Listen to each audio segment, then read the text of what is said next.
Hey guys, this is Financial Fitness and it is raining pitchforks outside. I hope you can hear me because it's loud on this metal roof. So I'm going to stay real close to the microphone because I got something real important to tell you. We've got Hurricane Ida right on us and it's devastating South Louisiana and it's taking a right and it's going east. We're getting some rain now. It's been pretty light around here. My face is burnt from welding outside all day. We haven't had any bad weather yet. It's just kind of getting here. It's nothing. We're just going to get rain and, normal stuff. I will touch on, I want to talk to you about the shipping and what's going on off the port in California. But what's going to happen with Ida to all of us, I mean, it's hurting those people down south, and I hate it for them. It's awful. But what's going to happen to all of us is higher gas prices, period. They've shut down all the refineries, all the oil production, all the offshore stuff. Everything is in a mess down south.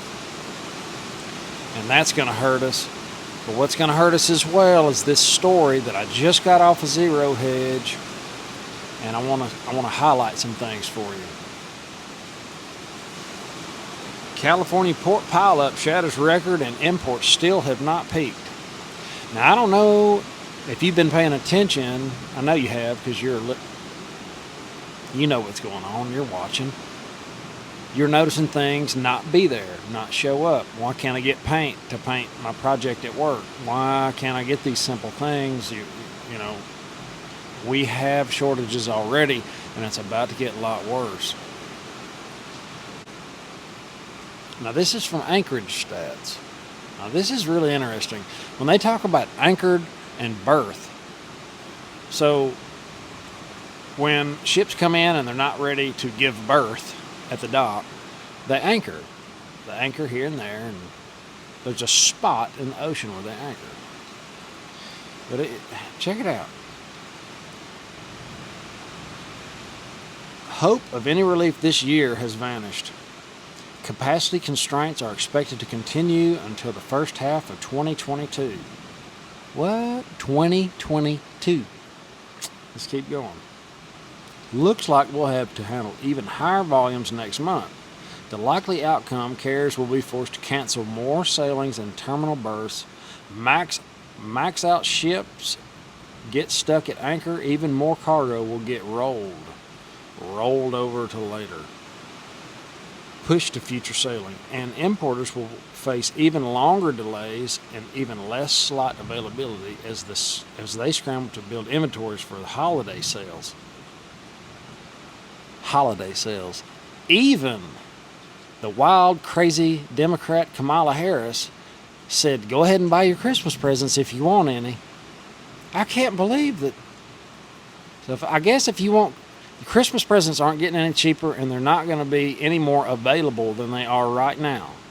So if you pretty much know what you're going to get, go ahead and get it. It might help. Now, there were 47 container ships at anchor or drifting off the ports of Los Angeles and Long Beach Sunday, a new all-time high. The earlier high of 40 at anchor was set on February 1st and matched several times last week. The tally rose to 44 on Friday and stood at 46 on Monday. It's starting to get worse. They're piling up. And these aren't small little ships. These are enormous. I welded on some of them in South Carolina one time. It was incredible how big they were. It was actually the worst job I ever had. Now, this is interesting. Pre-COVID, an average of 16 container ships were at berths or at anchor at any given day, with any ships at anchor being a rare occurrence. So this is kind of rare to have more than 16 ships needing to be somewhere. But all of a sudden we've got 44, 46. Next month it's going to be up in the 50s, I would imagine, or more.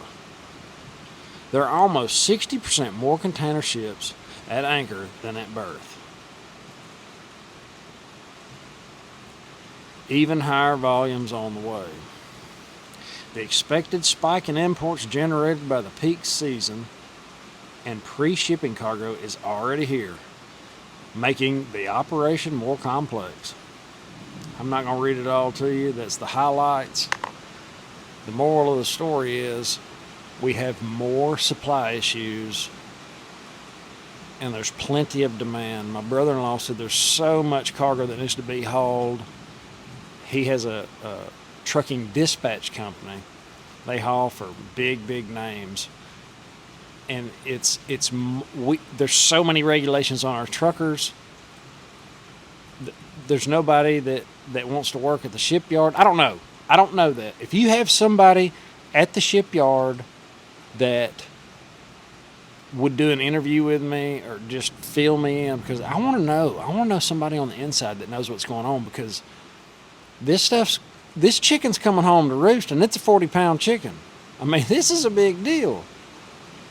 And if you need your Christmas presents, get them now, says Kamala Harris. And, maybe she's telling the truth for once. I don't know. And experts are warning that gas prices will rise due to Hurricane Ida. That's because extreme weather interrupted oil production. According to AAA, the national average is currently $3.15. An executive with Gas Buddy, a fuel-saving app, says he expects gas prices to increase between 5 to 15 cents per gallon due to Hurricane Ida. The storm paused much of the gasoline refining and oil production along the Gulf Coast. Shell, Phillips 66, and Exxon temporarily closed refineries. About 96% of the oil production in the Gulf of Mexico was also brought to a halt. That is the story for today, other than pickle juice, because I got too hot at work. I don't know what happened, but here's a tip. One little quick tip: when it's crazy hot outside, you think you're going to drink pickle juice the next day and be okay. You've got to start the night before. Drink a little pickle juice, drink some water. It gets you hydrated for the next day. It takes a while. Everything's delayed, and I mean everything. It's like none of this stuff is fast. The supply chain's slow. We're 2 or 3 months out. When Christmas gets here, we're going to look back at this video and be like, man, we didn't know how right we were. So I hope y'all have an awesome evening. I will see you tomorrow.